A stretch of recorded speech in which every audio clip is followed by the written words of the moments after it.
Hi, everyone.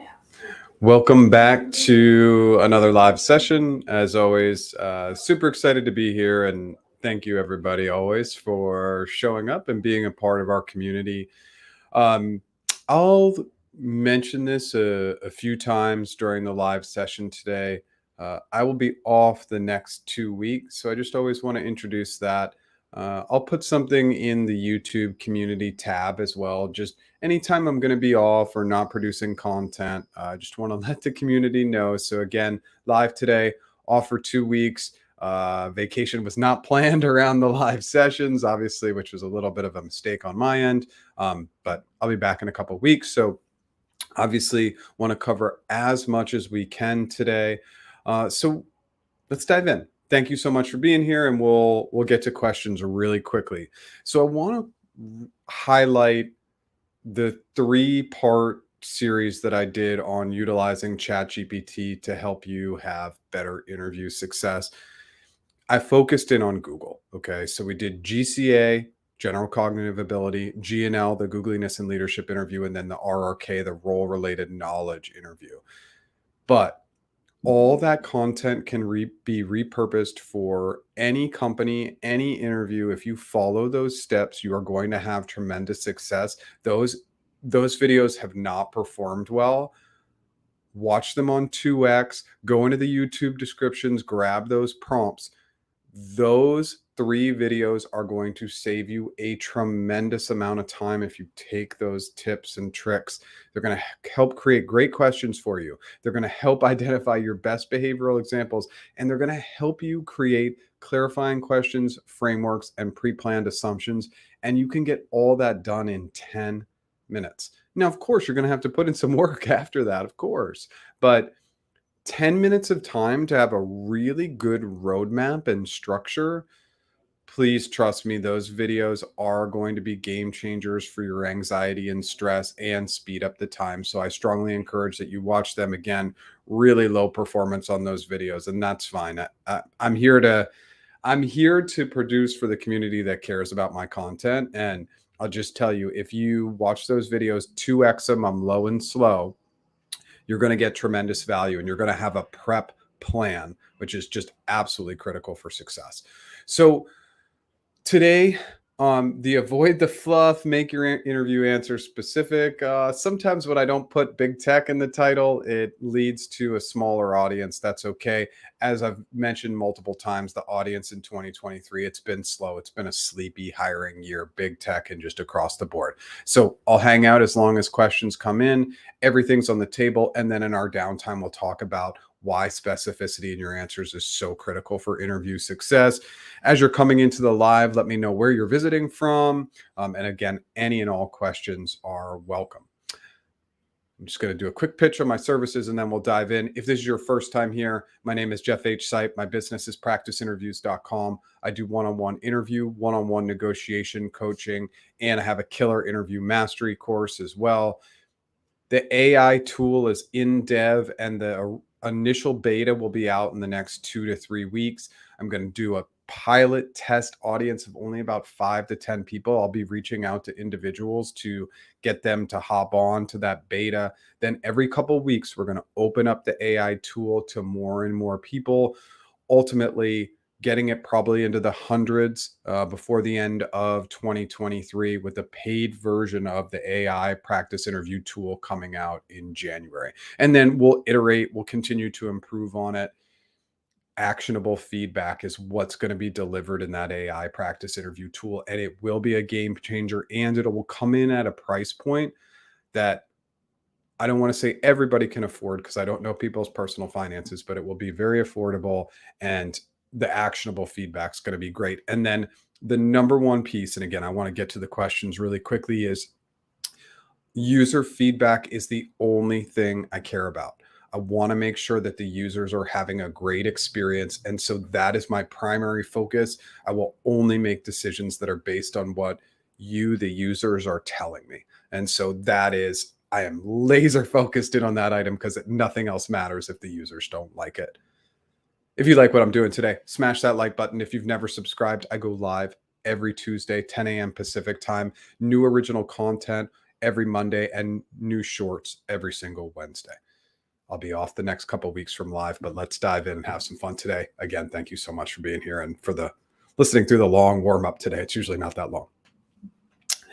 Hey, Jeff, what are your general thoughts about an uptick in hiring in 2024? Personally, I've seen little to no uptick thus far through September, so my guess is that 2024 will be much more of the same. Let's talk about the trends. 2023 has been super sleepy. I personally have seen a small uptick starting in August. A little bit more of a hiring push in August and September. Pretty common. October is a very busy hiring month. Even November is pretty busy. And then obviously, as we get into December, things tend to fall off a cliff and the hiring really slows down. And as in regards to 2024, yeah, we're kind of in this like lull of like waiting for the recession. We're not in a recession. We are in a recession. Inflation is high. Prices are high. It's a little confusing, quite honestly. Like we don't know what to follow, but I think it's a safe prediction to say that 2024 hiring will also be slower than it's been historically. You're also expecting everything to pretty much shut down after November 15th or so because the holiday season starts. Hiring drops off almost completely, not looking too bright. Okay, so I want to push back that date a little bit. The use it or lose it. So use it or lose it. Hiring managers don't use their head count; they might lose it. So the hiring push actually goes into December because there's a full month left. So what I typically saw is maybe the first 2 weeks in December, there's still some heavy hiring. And then once we hit mid-December, it falls off. Now we could move that date up to the 7th or the 10th or something like that. I think that might be a little bit more realistic, but it still leans heavy into December. And I always typically had multiple hires in December because we were trying to, again, fill that head count before it went away. Hi, Liz. Thank you for showing up every week. I'm from Sarasota. I appreciate it. Hey, Jeff, really appreciate you. You helped me prepare well for the Google TAM interviews. You're trying for Toronto L4, L5 TAM. Would you be able to tell me good expectations base, sign on, and stock? Sign on is never guaranteed. Okay. So TAM, that's a technical account manager role, L4, L5. This is Google, right? Of course.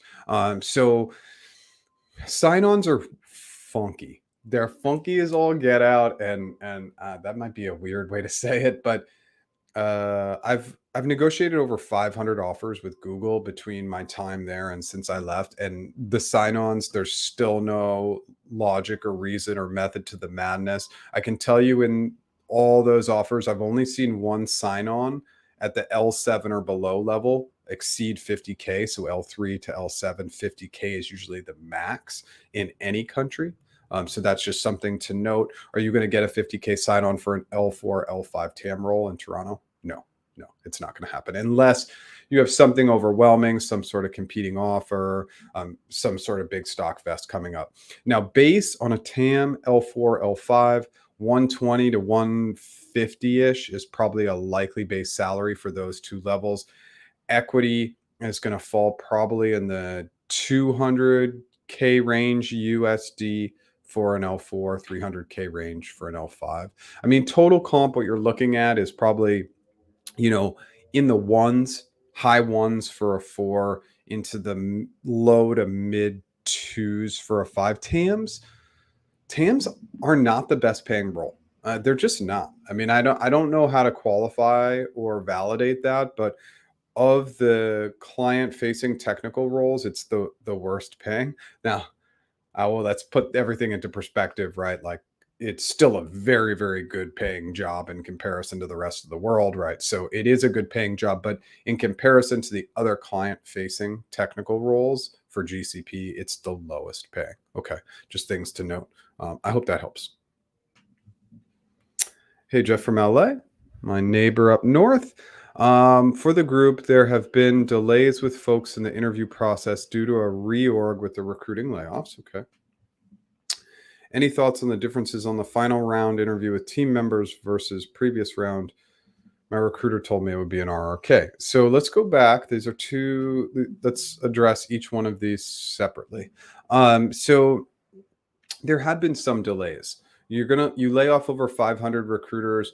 There's going to be confusion, hiccups, some delays. That's just common. Of course, the planning is terrible because I don't know necessarily that they can have a plan, right? You got to keep this stuff confidential, but the transitioning of candidates in process to new recruiters, it hasn't been really very smooth in both the layoffs.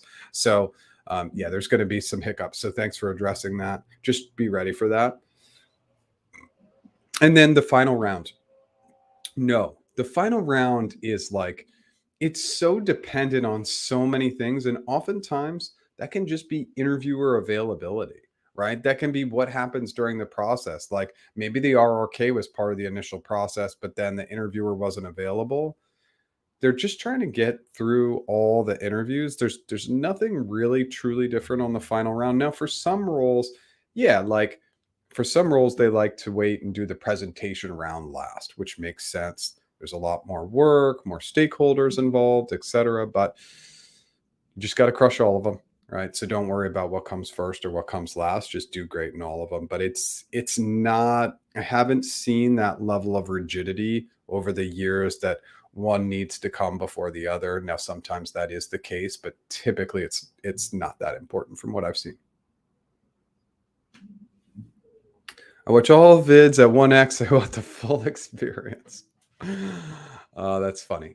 So I'm low and slow. And what I always mention in these lives, or it almost comes up every single week, is that I do all my learning on 2x. Now, there are some accents that I just need to slow it down, but I rarely go below a 1.5. So anytime I'm ingesting data or learnings, I'm always trying to go at 2x. All my Audible books are 2x. I don't listen to anything at a slower speed than that, and all my YouTube learnings are mostly at 2x, sometimes 1.75 or 1.5. Speed it up, get used to it, see how it goes, and see if you like learning at that pace. I do, but it's unique to everybody. But I am low and slow. That's intentional. I've really learned to slow down how I communicate so that to me it's more clear and effective. Not everybody loves my slow communication, but that it's very intentional. Do you have any advice for the GFiber interviews? What to expect, and will it be much different from general Google interviews? Nope. The fiber process has always been the same. So I'm happy to dive in and provide more specific answers if you want to tell me a little bit more about the role, but it's going to be more role dependent than domain dependent with GFiber. Hey, Jeff, thanks for the live sessions. Does Google uplevel and downlevel based on interview performance? Okay, and it looks like that got cut off. You're specifically, oh, here, let's go to this full answer. Interview performance. I'm asking for product management roles. What can trigger a down level versus rejection? Okay, so let's talk about this. Now, this happens at all organizations, right? Of course, Google is famous for down leveling. It's not always the case, but it does happen.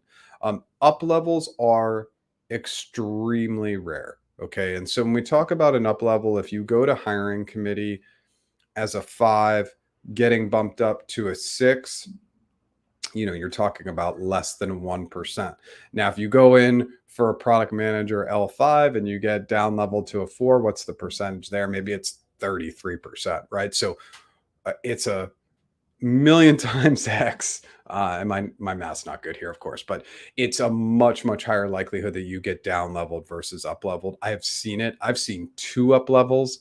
I had a negotiation client that got up leveled twice, and they were just that great, and they wanted to bring this person in, and etc. But it's uncommon. So on the down level, what happens is they're trying to set you up for success. So maybe they bring you in. Again, I'm just using some fake levels. They bring you in as an L5. You interview as an L5, and they down level to L4. The main reason is, again, they want to set you up for success. they're worried that if they bring you in at a 5, you'll be overwhelmed, you'll be at that level for too long, and they want you to see progression because that's a good positive thing for your mental state, etc. So down level versus rejection, if you're getting to the later stages of the process, whether that's role approval, HC, whatever it might be, you're usually not getting to that stage without some good feedback. It doesn't mean you won't be rejected, but you're usually getting to that stage because they like what they saw. But down level versus rejection is you did really good in the interviews. They just want to bring you in at a lower level. Rejection is that the interview feedback just isn't aligning to bring you into the organization at this time. I really hope that helps. If it doesn't, come back and ask more questions. Hey, Hunter, when looking to make an internal move and you can see who the hiring manager is, what should I look to do when trying to go for that role? I mean, when doing internal moves, I reach directly out to the hiring manager and I say, "Hey, I saw you have an open position. I'd be interested in chatting with you about it." Remember, when you're internal to the organization, you can ping them, you can email them. It may not be a bad idea to send them a more formal email with why you see them as a fit. Ask and say, "Hey, I saw some spots on your calendar. Is it okay for me to jump and grab some time on your calendar to discuss this role in more detail?" Or you can do an email plus a ping and say, "Hey, I emailed you about the role, hoping to hop on your calendar. Just wanted to double check if that's okay." Go directly to the hiring manager. I mean, you're going to have to speak with them at some point. So just engage with them. Remember, if you're looking for internal roles, just remember, let's say your current hiring manager is Jane and the future hiring manager is Sue. Well, Jane and Sue might talk. So if you are exploring internal roles, you may want to let your leadership know that you're doing that. Now, a lot of that would depend on your relationship with your manager, Jane, right? If you don't have a good relationship, you may need to navigate in a little bit safer way, but that's my overall recommendation. Can a senior role be L4 at Google? I'm being team matched for a senior designer positions, but was told by my recruiter that after my on-site interviews, I'm an L4. L4 is not technically a senior role, no. But again, I always want to say this by creating the psychological safety, but dropping the senior off. We should be focused in on comp because comp should be our major driver. Now, level and comp are connected, but L4 is not a senior role. L5 would technically be considered a senior role. Hey, if your on-site interviews are going at L4, just go in with great enthusiasm and excitement for those designer roles at an L4 and see how it plays out. Design pays really well, and even an L4 for most people coming in the door will pay more than what they're currently earning. I hope that helps. Again, if you need more feedback, please let me know. Does Spotify pay well for non-technical roles, i.e. project and program managers? I don't know. Yeah. Fortunately, I don't know. Of all the negotiations I've done, I'm thinking maybe Spotify has come in maybe one time, but it wasn't the primary offer, even if that happened, even if that's not a false memory, which it definitely could be.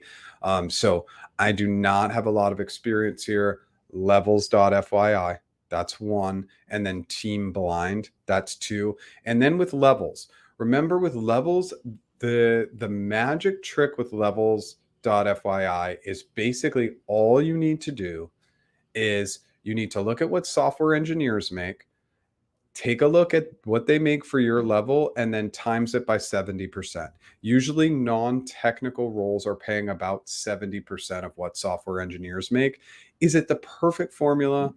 No. Does that formula work and give you some validation and something to build off of? Absolutely. So if you're going to make 70% of what a software engineer makes, let's make the numbers really simple. They make 100, you're going to make 70. You want to go in and anchor at that company at around 100. You want to anchor at 20 to 30% above what you want to make. But go to Team Blind and make sure that Spotify's pretty open to negotiations, because I don't know their negotiation policy. Not all companies are great when candidates negotiate. Now, they all should be. There's a very, very easy strategy to implement there to simply state the policy up front. But clearly, that's something that rarely companies will do. I hope that helps. Would you prepare for a system design interview, data management differently than an RRK interview? 100%. So system design is technical. And so if I was going and prepping for a system design interview, I'd want to understand, well, what is the technical component or components that I'd be looking at for this position and be thinking about it more holistically. In RRK interview, you're going to get behavioral, you're going to get straight role related questions, which could be technical, and you'll probably get hypothetical questions. So you got to prepare for everything. Now, you can use CFAS for system design. We're always, anytime we get a design question, we have to clarify. It's going to be way too broad and vague. Then you could set the framework, but the framework is maybe the 4 areas of the design you want to focus in on. So it's boom, boom, boom, boom. Then we could make some assumptions before we dive into our design. And then, as always, you're going to pick one area and focus in on designing one component first. And so CFAS actually works for system design, but you'd be prepping on the RRK using CFAS, using the STAR method for your behavioral answers, and then just be ready for straight technical questions as well. Hey, Jeff, any tips on how we could leverage in progress interviews to negotiate with Google as opposed to waiting where it's not guaranteed to get that competing offer? All right, let me try and put this together. Leverage in progress interviews to negotiate with Google as opposed to waiting.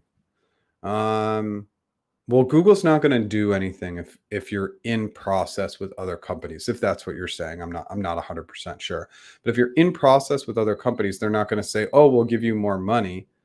That's not going to happen. And I want to put a little bit of clarification around competing offers. There's a little bit of a misunderstanding here, especially with Google or any other big tech company. Let's talk about it for a second. Rarely do competing offers even matter with a company like Google. Why? Because it's very rare that the competing offer is better than what they're offering. I've been through this song and dance just a lot, so I just want to tell you that. So what does that mean? What's the strategy? Why am I bringing this up? Do not introduce competing offers unless they are better than what you've already tried to negotiate with a company like a Google or a big tech company. We bring in our competing offers when they help us. Sometimes competing offers hurt us because we bring them in when we say, look at this great competing offer. And then we come to find out that the offer from our primary company, maybe a big tech company, is way better. Or we're trying to say, hey, look at this great competing offer, but the equity is not real equity. They're not about to go public. It's in the air, fake money, funny money, like we don't know. And these big tech companies will just show that as not money because it's really not. They cannot guarantee that they'll pay you out on that. I hope that helps. That was long-winded, but hopefully the context is helpful. Okay, it's an L5. Is an L5 a senior product manager? L6 is a senior PDM. When recruiters reaching out for L5, they prefer senior. Thanks. I'm not sure what's being asked. Are L5s technically moving into the senior category? Sure, I guess. I mean, sometimes those internal titles at an L5 will have senior. Again, for product, L5s are going to make a ton of money at a company like a Google, or just product is super hot in general. If there's more questions, let me know.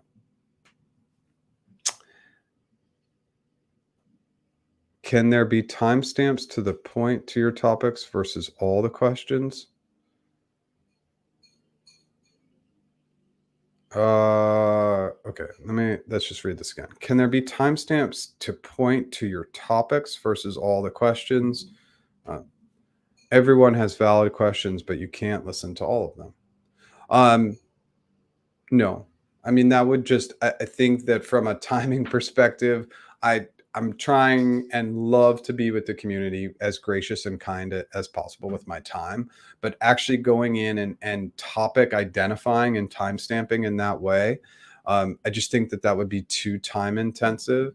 And quite honestly, I don't timestamp my YouTube lives. That's outsourced, just so I can spend time doing other things. So I actually don't even do the timestamps. I have somebody do them for me, and sometimes they're done the same week, sometimes they're not. But topic based is just it's simply going to take too much time, and I don't believe that that's something that I'm willing to take on at this time. But thanks for asking. How do I improve my moonshot idea generation for the Google interviews? Any tips besides just practicing? Okay, great question. Just a sidebar, nothing forced in the interviews, right? And so if they talk about your moonshot and you're able to introduce it and bring it into the conversation, great. But I wouldn't force your moonshot idea into the conversation, because that can, we don't want to get away from the questions that are being asked of us. We want to focus in specifically on answering the question. And so, again, if it feels natural and you're very confident doing it, do it. But I would just say don't force it. But all you can do, yeah, is no, just keep practicing and practice with other human beings. It's important.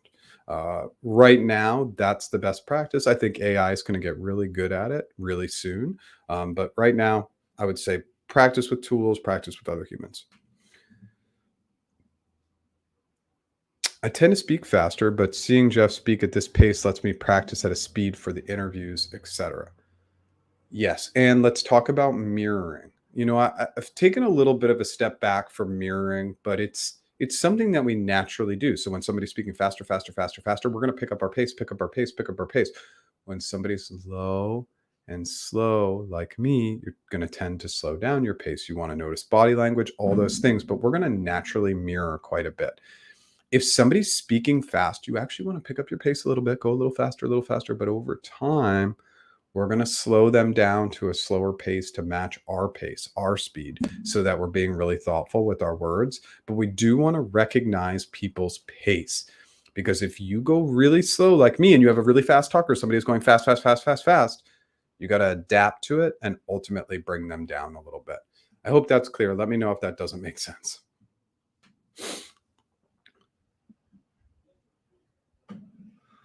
What level of RSU should I expect for an L6 CE in a low cost of living at 16 years of experience? You're going to be in the, it's going to be in the 4 to 500K range for GSUs, RSUs. Yeah. 4 to 500K range. If it's low cost of living, it's going to lean more towards the 400K for an L6. And then base bonus is going to be 42.86% because there's a little bit of a sales incentive, and then maybe a sign-on, maybe not.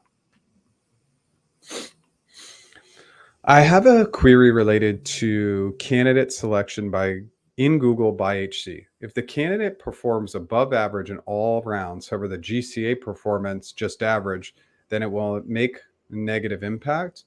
They're looking holistically. So they're looking at everything to determine a result. It's pretty typical that we aren't going to hit it out of the park, blow it out of the water. I don't know what I was about to say, but there's a pretty high likelihood that we're not going to just absolutely crush every interview. And a lot of that's based on personality type. Everybody's going to judge you a little bit differently, but they're looking at the big picture. So if all the interview feedback is collectively good, usually they'll move forward. I hope that answers your question. Do you respond to LinkedIn messages? Some of them. Do I look at every single LinkedIn message that comes in? 100%. I think anybody who's here knows I spend quite a bit of time on LinkedIn. It's really truly a labor of love. Like, it is very, very hard to grow your following on LinkedIn. Very hard. Much harder than YouTube or Instagram or TikTok. Like, LinkedIn is tough. A creator a person in my space, she hit 50,000 this week, and 50,000 followers on LinkedIn is like a million on Instagram. It feels like, because that's how hard it is. Constant great content, and it's just really difficult. I know I'm going on to a tangent here, but I like to share. So I look at all LinkedIn messages, but I don't respond to all of them. And a lot of the LinkedIn messages that I get are obviously spam. That's why in my LinkedIn profile, I have Jeff H. Sipe. That's not a coincidence, right? I encourage everybody to put their middle initial in, if applicable, into their name and their LinkedIn profile. You'll instantly be able to identify spam. A lot of people reach out to me asking me if I do interview coaching, asking me what my prices are, asking me if I do resume or all sorts of other stuff. It's all on the website. So practiceinterviews.com. You can get all those answers. Sometimes I'll just redirect people. A lot of people ask me for things that are simply unreasonable, and sometimes then I just won't respond. I get a lot of spam, right? So yes, so I read all of them. I don't respond to all of them, and that was a long-winded answer. Thanks for sticking with me, John. So let's just take a quick pause. At the 30s, I like to take a pause, 30 seconds. If this is your first time here, my name is Jeff H. Sipe. My business is practiceinterviews.com. I do one-on-one interview, one-on-one negotiation coaching. I have an interview mastery course. It's a killer course. Will definitely improve your interview skills. Coming out in the next few weeks is the beta version of my AI practice interview tool. We are going to get a ton of user feedback and iterate every couple weeks with new features. It will be free this year. So we're going to add users, paid version in January. Stay tuned for that. I go live every Tuesday, 10 a.m. Pacific. I'll be off the next 2 Tuesdays. New original content every Monday.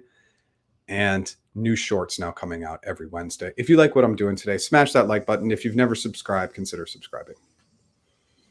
Hey, Jeff, any advice on how we can leverage in-progress interviews with competitors to negotiate an offer with Google? Because I don't want to necessarily assume I'll make it all the way through them. So how we're leveraging in-process interviews with competitors to negotiate an offer with Google? I mean, it's just, I think we answered this, or somebody asked the exact same question just a minute ago. So you just want to keep your recruiters informed, all of them, at all the companies, what is going on. You can keep some confidentiality for a while, but eventually you're just going to want to expose all the information because it's only going to help them. But leveraging just saying I'm interviewing to negotiate with Google, that doesn't work because there's nothing there, right? It's just interviews. But you want to keep your Google recruiter informed, of course, but there's nothing there. They're not going to up your comp because you're interviewing with other companies. I hope that helps. After how many years of experience is a promotion expected? So I'll take a step back. I'm assuming that the question is, after how many years within a certain company should you expect a promotion? Let's take a different approach. There is no set number of years. Typically for most companies, it's going to be a minimum of 1 year, more typically 2 years, maybe 3 years. That's just the theme. But the better thing is to work on the plan. Let's say you work for a year at a company and you think you should be promoted and you don't get promoted. Well, then you really want to work on a specific plan with management leadership to say, I'm really interested in being promoted in this role. I love to create a 6, 9, or 12-month plan that if I follow through on those actions, you can't guarantee promotion, but these are the things I should be working towards. We can't get promoted without a plan. We need to be incredibly proactive if we want to get promoted. That plan is critical, because then if they come back and you say, look, again, we'll take the manager, Jane. We say, Jane, look, I completed these 3 major initiatives. And Jane goes, yeah, but we're not going to promote you this year. Boom, you're out. Go interview, go leave. They don't really care. You set the plan.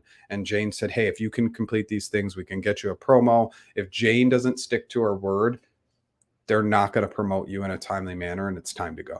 I hope that helps.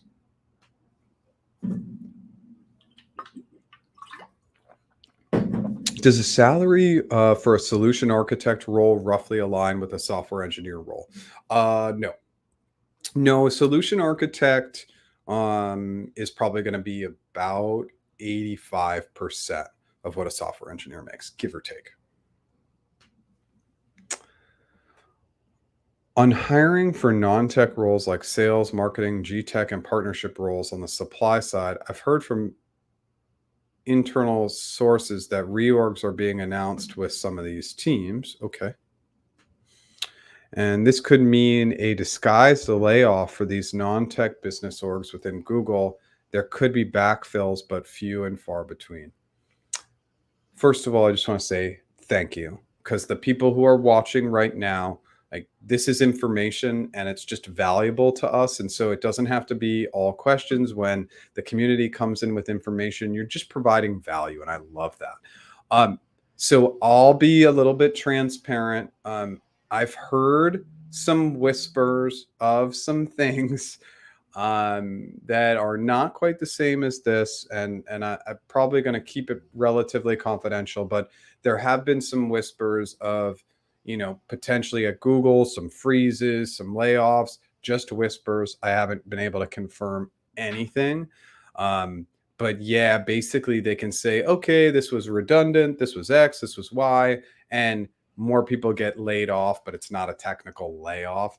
So it's just something we want to watch for. But thank you so much for sharing. I'm hearing some whispers coming out of Google. Yeah. Hey, Jeff, your videos have been tremendously helpful in the last few weeks. So appreciative for your content.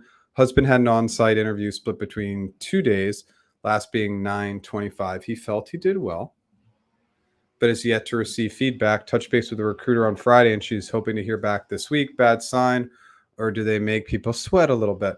This is nothing. Yeah, 9/25. This is very, very common.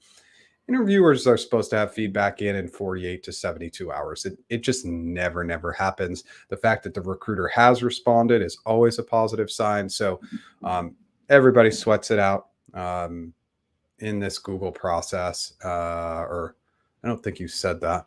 I don't know what company it is, but lots of these companies, it's fine. Interview feedback just takes time. And remember, interviewers aren't incentivized to complete feedback in a timely manner. They're not incentivized, and they're not penalized when they don't do it. And until some sort of rigidity is brought around interviewers, which again, it will probably just be once humans are replaced with AI in interviews, that the timely feedback will come in and we won't have any hiccups. And I don't personally think that's too far away.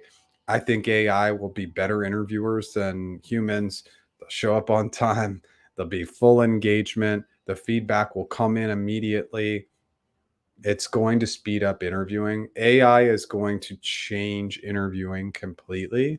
And so I don't think we'll be interviewing with humans for that much longer. And by the way, just an FYI, that's how I'm thinking about my business. I'm thinking that I can be replaced by AI. That's why I'm building an AI tool. And I do a lot of polls. I talk about AI quite a bit. I think that there is a little bit of a lack of acknowledgement or willingness to understand that the world is going to look very different very quickly because of AI, and there is absolutely no stopping what's going on. So as we're all thinking about our careers and our lives, what would happen if AI replaced our job in the next 3 years? How are we getting ready to adapt and adjust to that new world? And I know it's a really scary thing, but it's just something that I want to introduce to this community because I think it's something important to be thinking about. Hey, Jeff, you're doing great work. My query is how technical judgment interview for TPgM is different from RRK. Great question. Okay, so technical judgment is one of the interviews, or I think there's like one or two for TPMs that are technical judgment. On They're not that different from RRK. Technical judgment is going to be about your behavioral examples when you were able to influence, collaborate, and make decisions based on what was best from a technology perspective. And then it is going to be very role related. Some of it might be a little bit more vague, a little bit of a stretch, but it's pretty close to the role typically. So they're not very different. What are the hours like in a FAANG? I just started and my team here is saying they do 8:30 to 5:30. 8:30 to 5:30 sounds good. I mean, if that's 9 hours a day, 5 days a week, 45 hours a week, I mean, that's not overwhelming.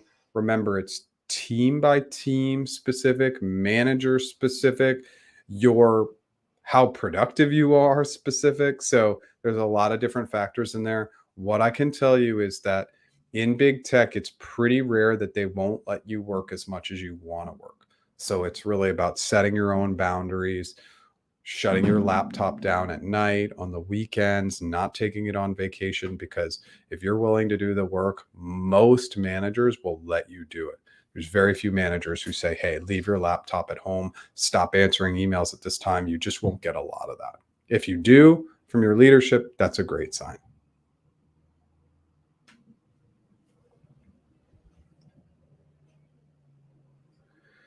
Can you assist the recruiter with one-on-one grooming sessions? I don't understand that question. So if you want to, if you're still here, I know I'm always a little behind, but we're only about 10 minutes, 11 minutes behind. So if you want to restate the question, I don't know what grooming sessions means. So if you want to clarify that, that'd be great. What can I expect in RSUs at G for an L4 in a high cost of living area? Max, you got to tell me the role. Okay. Without the role, I can't answer the question, but if you do, happy to answer it. What percent hike can be expected at Google? Ooh, 3 questions in a row. I'm not sure what we're talking about. Are you talking about from your current position to your future position? If so, I mean, it varies greatly. I can tell you once I started at Google, I was also one of the rare people, because our team was so lean, that was approved for a little bit of overtime, that I was making 2.5x what I was making previous to Google. But if that's the question, it's going to be, it's just a question I can't answer, but I hope that helps. But if you have more specificity, please let me know. Mr. Corey, it's been a couple weeks, maybe only 1 week, but thanks for being here as always. How to ask for extra time to prepare for the interview. Okay. Recently, Google Recruiter reached out, but the timeline was tight and she rejected my request for extra time. Okay. She rejected your request for a good reason. Okay. So you can always validate this. I want you to validate and say, hey, is the reason because the pipeline's pretty good? You have a lot of active candidates. You have a lot of candidates you like.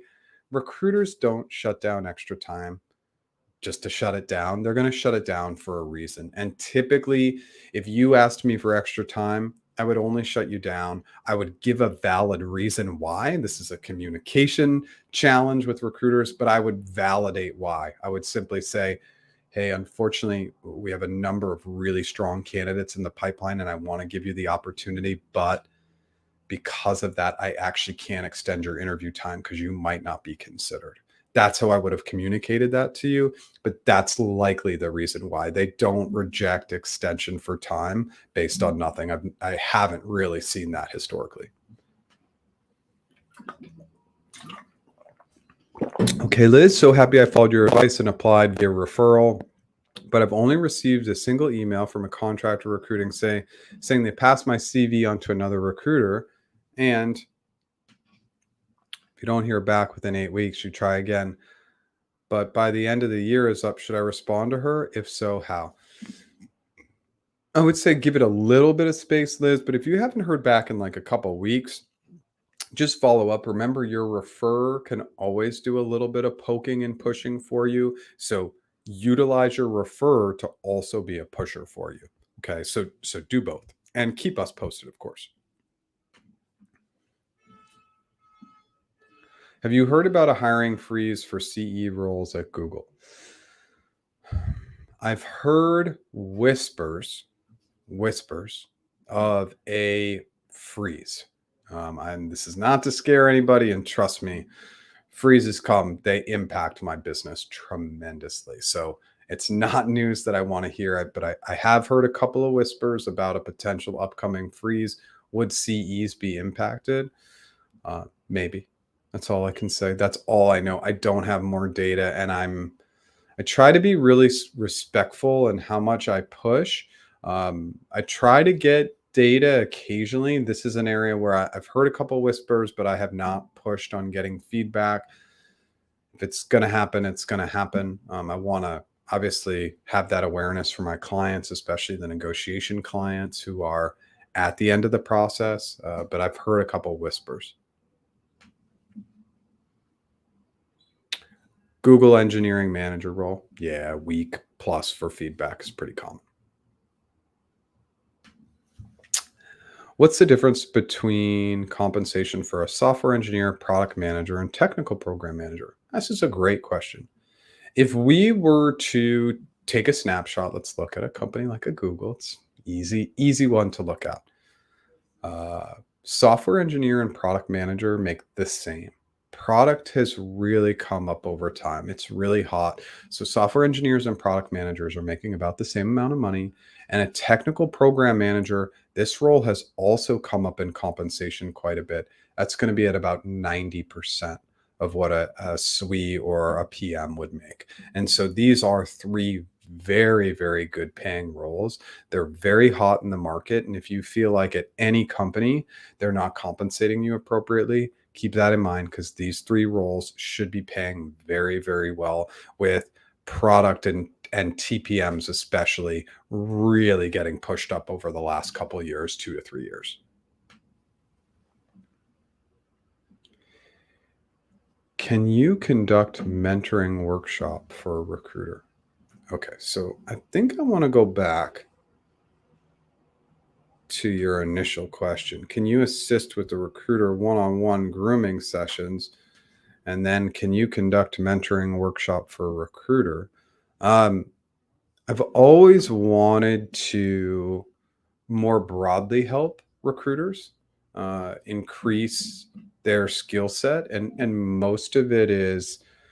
almost all of it is responsiveness. Responsiveness is the biggest challenge area that I see for recruiters, but more transparent communication would be the second one. So would I be willing to do a mentoring workshop for a large group of recruiters? Sure. Is that something that I would consider doing for free? Absolutely. Doing it one-on-one? Probably not. I mean, if it was paid, yeah. I mean, just candidly, if it was paid, I would. But I think if there was a real desire from recruiters for me to build a workshop, I would do it.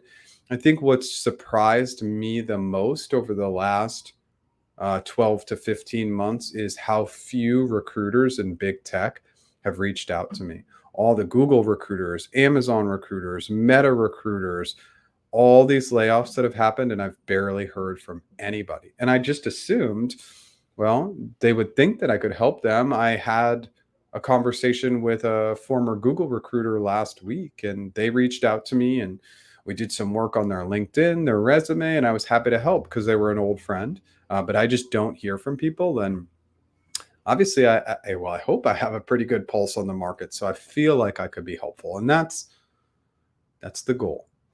I'm helpful, and 99.9% of people get my content for free, and then the 0.1% pay me, and they pay me pretty well. So, but that was long-winded. I hope that helps. If that didn't answer your question, please let me know. Okay. What can I expect in RSUs at G for an L4 UX designer role in a high cost of living area? Let's just call it L4 design. I mean, it's 300K-ish in equity. 300K-ish, maybe a little more, maybe a little less. Yep. I think 1 week, maybe 2. Missed you. Okay. Are you seeing anything cool or interesting in the recruiting and AI and TA world? I heard that practice interviews is coming out, and I'm kidding. I'm not kidding, but I just think that there's a major opportunity within talent acquisition to automate it. I think it can be automated. I believe that the tools are there today to create a better overall experience without humans throughout that process. Now, interviewing absolutely will still take place with human beings, but all the scheduling can be automated out. Like, I don't think that we need recruiters anymore. And I think if companies were to A B test this, they'd find that candidate experience was higher, acceptance rates were higher, time to hire was faster. All these things would happen. And the reason why I say this is because I think that as a former recruiter, I really want recruiters to be prepared for the changes that are coming because it's going to happen so fast. And so again, I think I brought this up last week, but let's talk about it again. ChatGPT 3.5 to 4 was a 10x. So 4 is 10 times better than 3.5. That happened really quickly. Is there going to be a new iteration of ChatGPT soon? Yeah. 4.5, 5, whatever they want to call it, 462, whatever that number is, it's going to be a 10x better. So the pace of AI is going to happen so quickly that I just want recruiters to be prepared for automation. This is how it would work. And again, we're getting kind of to the end of comments, so I hope people want to hang out and listen to this. But on the front end, I can use chatbots, learning chatbots to pre-program them to learn about the role. Then when somebody applies, I can use the ATS as an AI tool. I can outsource the sourcing through AI tools to find the non-proactive candidates. They come into the system. I provide feedback on the process. This is all outlined and streamlined. They are able to go into a calendar and identify their availability. That's scheduled out. The interviews go through at the end of the process. Again, I have the chatbot to answer any questions that they have. Even the negotiation can be automated, and then offer letters automated, onboarding automated. Like it's possible today. The tools all exist to automate the entire recruiting process today. Now, somebody like you, Corey, who's probably a top 1%, 5% recruiter, are you going to lose your job overnight?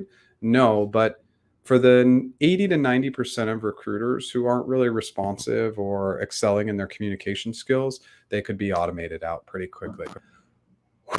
I know I go on tangents, so I hope it was interesting to listen to. Been doing a lot of studying and testing with AI prompting via ChatGPT and others using your resumes, networks, and even graphic designing. Are you looking for testers for your upcoming tool?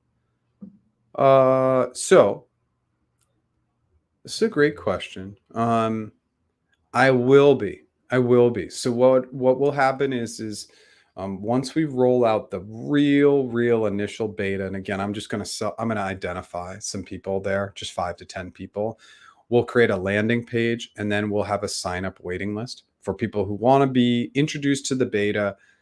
We're going to ask for user feedback, right? You have to be a pretty aggressive user for us to ask you for feedback. But we're going to track everything, look at everything, and just for a little bit of awareness. Again, I think this stuff is super fun, but anybody in the audience, just shut me down if it's getting boring. I'm using the lean startup model, which is, it's basically like a build, test, iterate model, right? And so we come out something super lean. I mean, basic. We test it, we iterate based on user feedback, and that process is going to be ongoing forever, right? Until the tool is no longer relevant, until it gets acquired, whatever it's going to be. So that's the model that I'm really focusing in on. I just want to make sure that users have a great experience. We've all been there. We've used tools and we think, who is checking the user experience? Where are the surveys? Who are they talking to? This is part of my model, and I will be checking what users are saying every single day. So yes, in the future, and we'll get that sign up list going. Thank you very much for all the hard work and time you put in the community. Would you be able to share 1A? I'm sorry, I don't know what that is. Share when a based resume and role preparation video. Oh, okay. I'm going to have you go ahead. I'm referring to volunteer resume and job link. Oh, okay. Thank you for that. So for anybody who provided me with a resume, and I was going to follow up today, but thank you for jumping on top of this because this is important. For anybody who provided a resume and a job description, I did that 3-part series.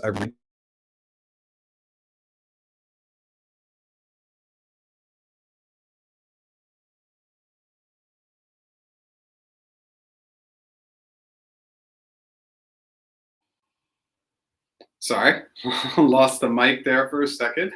That's happened multiple times because I lost the mic. We're back. We're live. This stuff happens.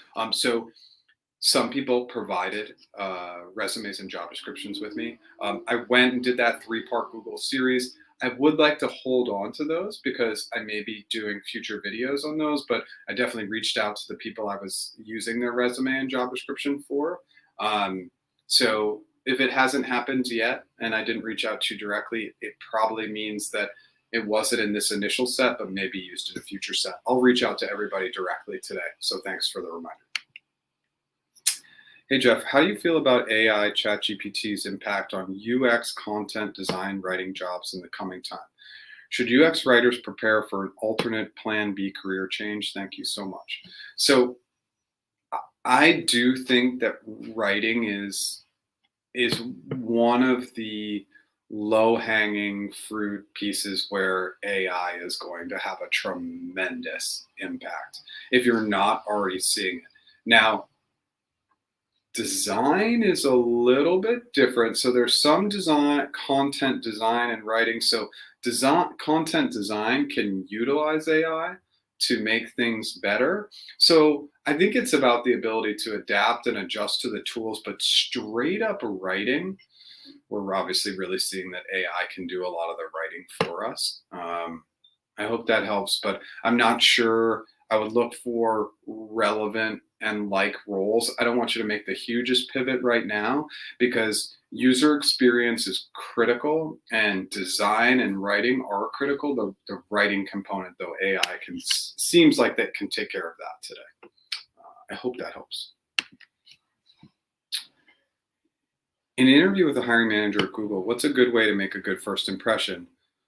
On top of the basic things like being genuinely enthusiastic about their role. That's great, right? Enthusiasm, energy, excitement, a smile, even if they're like this, it's hard to not smile when somebody else is smiling. So always bring that great energy and smile into it. But secondarily, I just think one of the biggest missing pieces of the puzzle is we're not asking hiring managers about them. And we're just asking, what is the impact I can have in this role? Me, me, me, me. What do you love about the company? What do you love about your role? What do you love about the team? What gets you really excited about working with this team? Love, love, love. And then boom, you have time for 3 questions. They shut off the video and they're like, oh, I really love that candidate.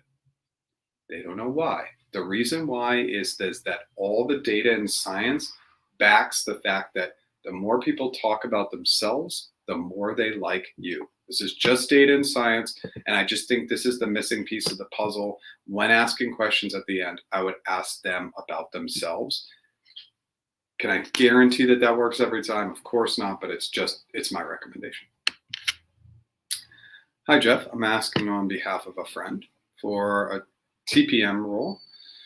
Completed at the end of August, and the recruiter keeps delaying for feedback with standard response next week to get you an update. What would be the reason? Okay, so feedback came in, completed at end of August. I would just recommend, Sanjeev, that you tell your friend to email the recruiter and say, I want to just say thank you so much. We start emails with graciousness, kindness, gratitude. Your experience will completely change if you do that. Thank you so much for keeping me up to date. I'm curious if you can provide for me, just a little transparency. Are we waiting on other candidates in the process? Are we waiting on interview feedback? Is there any challenges with this role being approved? I'm just looking for a little bit more information. I'm excited about the role, and I'm trying to understand what's going on. That's it. Because again, recruiters are not bringing in transparency, which I think is critical, and that would just create a better candidate experience.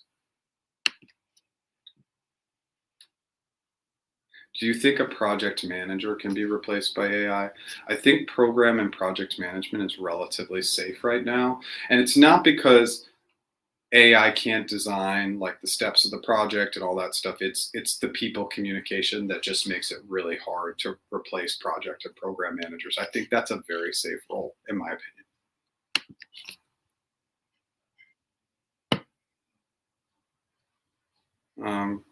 GCA interview versus googliness and leadership interview.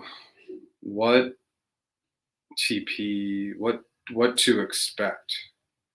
Oh, general cognitive ability. Let's cast a wide net. 3 questions. 1 random hypothetical question, 1 role-related hypothetical question, and 1 behavioral question where you're going to have multiple examples. G&L interview is all about decision making, how you've made good decisions, bad decisions, how you would make a decision in X scenario, and then inclusivity. GCA tends to lean hypothetical and G&L tends to lean behavioral, but both can have both types of questions. Back, okay, thanks for being here. What Jeff said was so powerful that the audio went out. Thanks for that, appreciate that. Excellent information, thank you, awesome. Okay, we're just over an hour in. It's been a little bit of a light day, but always fun. Let me go ahead and do this. Let me prompt on my business and my services, and then I will come back and answer any additional questions that come in after doing so. Yeah, thanks, Corey. And I'll message you maybe about being an early adopter. My name is Jeff H. Sipe. If this is your first time here, my business is practiceinterviews.com. My primary services are one-on-one interview and one-on-one negotiation coaching, and my interview mastery course. The one-on-one, the AI practice interview tool is in dev and coming out very soon. I am so excited about this tool because it's the only tool that will allow you to get better fast. Time is what I've learned over the last 5 years is that nobody prepares for the interview for months and months and months. Now, maybe a few people do, right? But like, let's call it what it is. We're trying out for the basketball team. We're going to shoot free throws for a week before the tryouts and hopefully hope for the best. When it comes to job interviews, usually we are in crunch time to prepare. What the tool will do is it will save you massive amounts of time because it's not going to give you this general, here's all the things you should improve. It will do that, but it will specify within each answer something actionable to work on. Now, again, that's not going to come out in the beta version. That will be in future versions, but actionable bite-sized feedback where we can improve a specific part of our answers in 2 minutes, 3 minutes. That's the goal. The goal and the reason why that's the goal is that's been the competitive advantage that I'm seeing from the competitors, but the users need to validate that that's actually what they want. I go live 10 a.m. Pacific time every Tuesday, new original content every Monday, and now shorts every Wednesday. I will be on vacation for the next couple of weeks. Bad timing. It's like an 8-day vacation, but it was planned Tuesday through Wednesday. And so again, I'm just going to miss a couple lives. So we'll be back on Tuesday, the 24th. Definitely have a new original content video out next Monday, the following Monday, to be determined, but probably will take that one off. And I'll put all this in the YouTube community notes. Just anytime I'm going to take any time off, I'll always let the YouTube community know. I know obviously we're going live on LinkedIn and YouTube right now, but if you haven't subscribed, you can go ahead and be a member of that community. And of course, if you like what I did today, smash that like button. I'm going to answer any last minute questions, and then I'm going to hop off, and thank you as always for being here. For ex-Googlers interviewing again, is it a good idea to get my previous manager at Google to send a note to the current hiring manager as a reference before the interview starts or later? This is a great question. Let's take it in two parts. Are you 100% confident that your previous manager at Google loved you? If you're 100% confident that they loved you and are going to say great things, might not be a bad idea. Let's say your manager was Sue. You reach out to Sue, email Sue and say, hey, Sue, I'm hoping to get back into Google. We know that Sue loved us. I'm going to be interviewing with Bob. Can you send a note to Bob? Remember, only if you feel comfortable, Sue. I just want to get any advantage I can coming in the door, because then that can prime Bob to be excited about you, excited about your candidacy. But just kind of touch base with your manager first and say, hey, do you even think this is appropriate? Double down with them. Do I think it's a bad idea? No, I don't. I think it's a great idea. And the timing of it will really depend on your previous manager. But of course, just 100% confident that they're going to say great things about you. That's the #1 priority, but I love the idea. Oops, sorry, I jumped ahead. Enjoy your vacation. Thanks for the valuable info. Would be pumped to be an early adopter. Amazing. Thanks for answering one last one. Have a great vacay. Thanks. Corey, I think I just spotted an exciting opening on your site. Could we speak later this week? I will let the two of you communicate via Slack. That's what I didn't mention today. We have a Slack community. We're at almost 4,000 members. I had a really funky thing happen with Slack. I don't think anybody's going to be surprised by that, but my threads are showing up as all comments that were a year ago. So if there is something in a thread that's not showing up, I'm just trying to track it on my own. I've had some major challenges with Slack, and I don't know if it's just if it's an internal issue with me, but just numerous challenges with Slack. I love the tool, but it hasn't been my best friend. Quick question about googliness. I once had a recruiter say that what I was doing was very, very googly. It wasn't a G&L interview, so how does what I was doing that was googly to fit into my packet?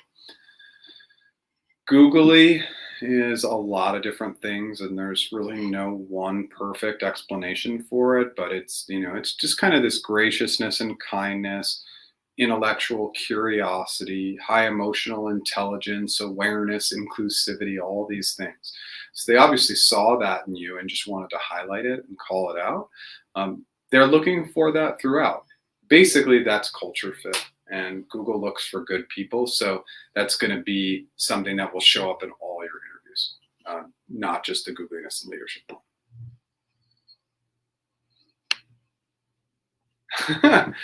That's okay. I want to make sure that people are connecting with each other, and the best way to do that is via Slack. And obviously, if people want to connect with each other on LinkedIn, and remember, this is a community. The YouTube community, the LinkedIn community, they're big communities. But if everybody's holding each other up, that's the goal.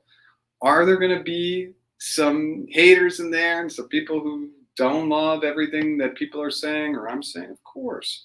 But if we look at it as an opportunity to take good information and share it with others, that's what we're trying to do. Thank you so much. Enjoy your vacation. Thanks for the valuable input. Okay, cool. And we got that one through. We're out of questions. Let me just hold for a second, see if any more questions come in. If not, we'll just pause here for a second. Thank you so much again for being here. If you like what I did today, smash that like button. If you've never subscribed, live 10 a.m. Pacific time every Tuesday, new original content every Monday, and now new YouTube shorts every Wednesday. I'm going to answer this last question and hop off. Thank you again for being here. Hey, Jeff, I'm late today. Looks like you're planning a vacation. Have a good one. Thanks for being here, Raul. I'm going to be off the next couple of weeks, and then I'll be back on the 24th. Thank you, everybody. Take care and have a great day.